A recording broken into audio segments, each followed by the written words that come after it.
Hello, my name is Dion Henderson, and today I will be presenting to you my PowerPoint analysis of Intrapreneur and Entrepreneur. This is BUS 637, and our instructor is Dr. Isabel Wan. Introduction. Entrepreneurship is becoming increasingly common as large corporations are struggling to identify ways to maintain a competitive advantage in this changing economy. Entrepreneurship and entrepreneurship are very similar, being the major exception that entrepreneurship focuses primarily on how existing businesses can act more entrepreneurially. Now let's talk about skills that are common to both an entrepreneur and an intrapreneur. First, knowledge of the internal and external environment. Secondly, challenges to the status quo. Thirdly, competent and leading cross-functional teams. Fourth, proficient in building a professional network. And last, perseveres in the face of uncertainty. Successful entrepreneurs understand all aspects of the internal and external environment. They are capable of navigating, which can sometimes be impacted by company politics.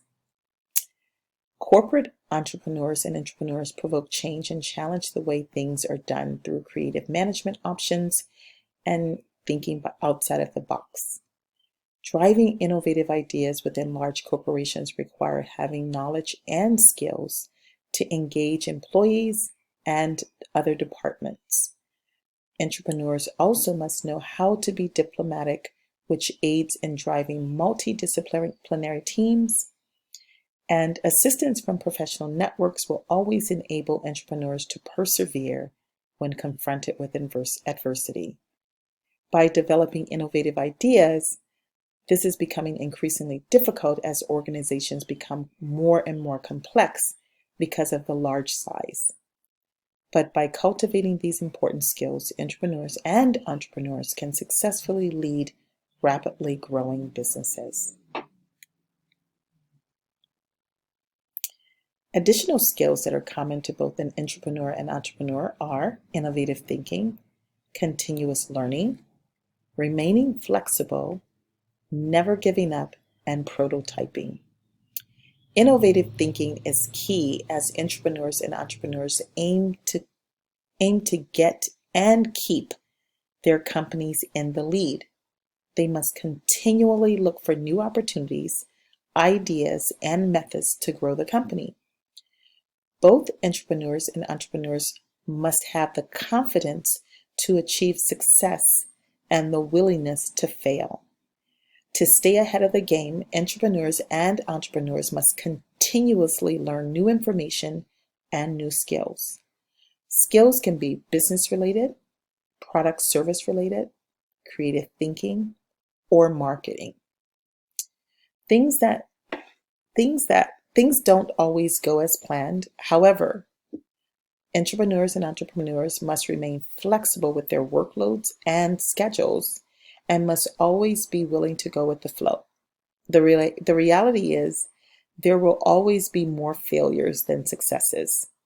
Persistence is required in order to achieve any level of success.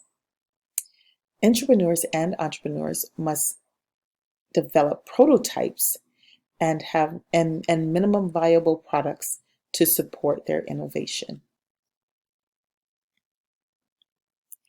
Next, let's talk about key competencies needed for entrepreneur and entrepreneur. First, understanding the market.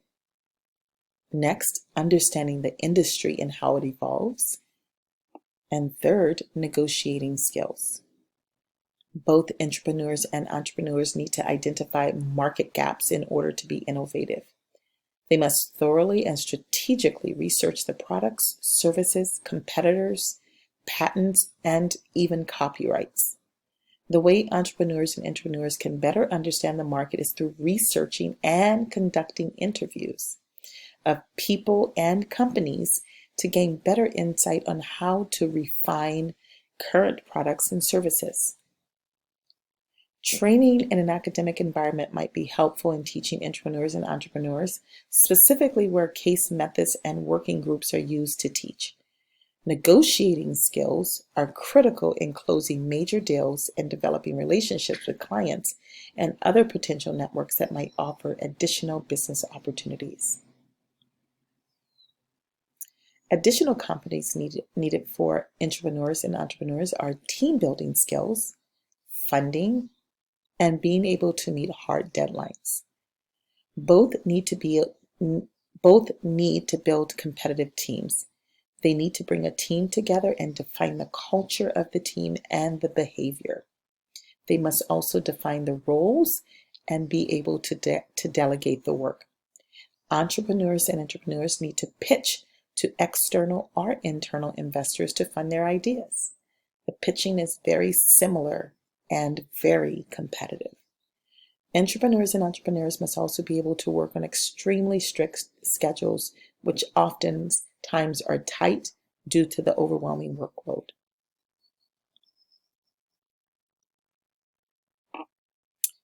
Next, we will talk about how these competencies apply to organizational success. The key to learning to be an entrepreneur and an intrapreneur inside an organization is key to building skills and competencies that are transferable to any organization, wherever you go or whatever you choose to do. Intrapreneurship and entrepreneurship are not easily learned, but everyone, and it's certainly not for everyone, and it's certainly not something that can simply be learned in the classroom. Even once key businesses have knowledge has been acquired, the entrepreneur still must learn how to use it and in practice, something that can only be done repetitively.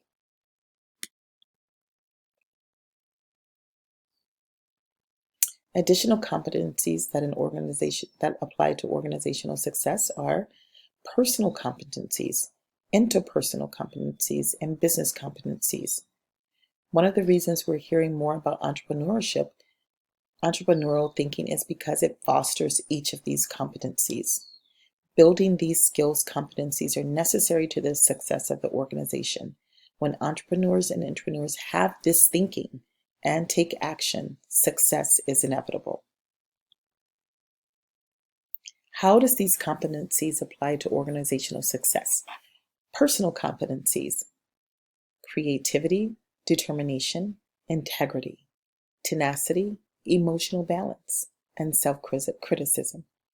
Interpersonal competencies: communication, engagement, charisma, delegation, and respect. And finally, business competencies: business vision, resource management, networking, and negotiating skills. In conclusion, the key takeaway is that entrepreneurship and intrapreneurship is about generating innovation and thinking outside of the box. This ultimately results in organizational growth by developing these competencies and skills. Thank you.